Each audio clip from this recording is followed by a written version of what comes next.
안녕하세요, 여러분. 평안하셨죠?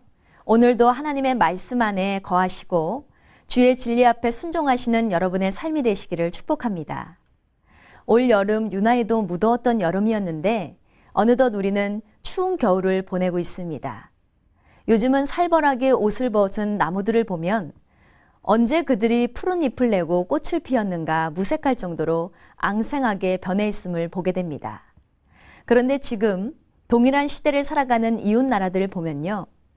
바람 한 점 없이 뜨거운 여름을 보내고 있는 사람들도 있습니다. 참으로 신기하지 않습니까? 동시대를 살아가는 사람들이 다른 환경 가운데 살아가고 있다니 그것은 실로 감탄할 수밖에 없는 하나님의 능력임을 믿습니다. 왜냐하면 여호와 하나님께서 태양과 달과 별과 온 우주 만물을 창조하시고 그 모든 것을 주관하고 계시기 때문입니다.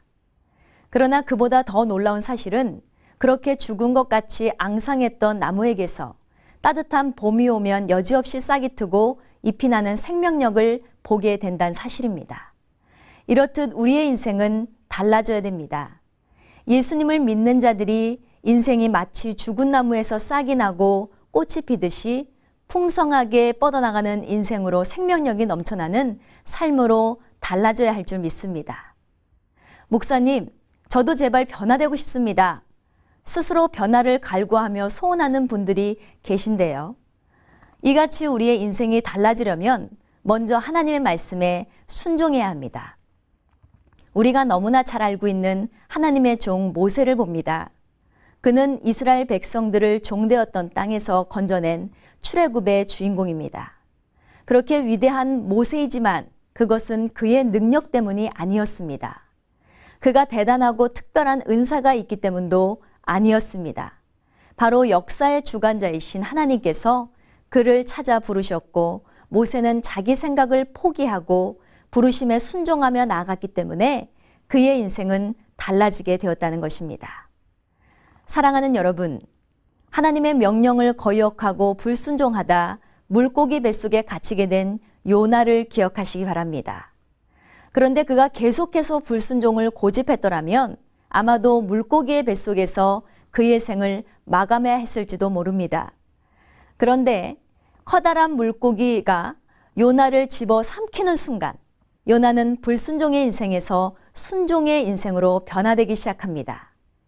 그때 하나님께서는 돌이켜 회개하며 잘못을 뉘우치는 요나를 다시 살리시고 요나는 그때서야 자신의 사명을 감당하게 되었습니다. 성경에 기록되기를 요나가 하룻길을 외쳤을 때 죽은 자 12만 명을 살렸다라고 말씀하고 있습니다.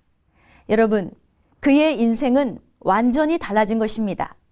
하나님께서 얼마나 그를 크고 위대하게 사용하셨습니까?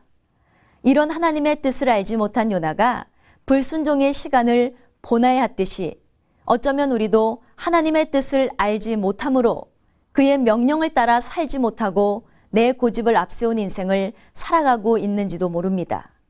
그런 인생은 물고기 뱃속 인생과 같습니다. 답답합니다. 공허합니다. 숨조차 쉴 수 없는 고통의 삶입니다. 지금 이 시간 TV를 시청하고 계시는 시청자 여러분, 지금 여러분의 인생은 어디를 향해 가고 있습니까? 요나와 같이 하나님의 음성을 부인한 채 불순종의 삶을 살아가고 계신지 않습니까? 이제는 하나님의 음성에 귀를 기울여야 할 때입니다. 주님의 명령을 귀로 들으며 가슴에 새기고 실천하여 움직이는 우리가 되길 원합니다. 그렇게 하나님의 말씀에 절대 순종, 절대 복종으로 나아갈 때 여러분의 인생은 놀라운 변화를 경험하게 될 것입니다. 또한 하나님을 진심으로 또 전심을 다해 사랑하시기 바랍니다.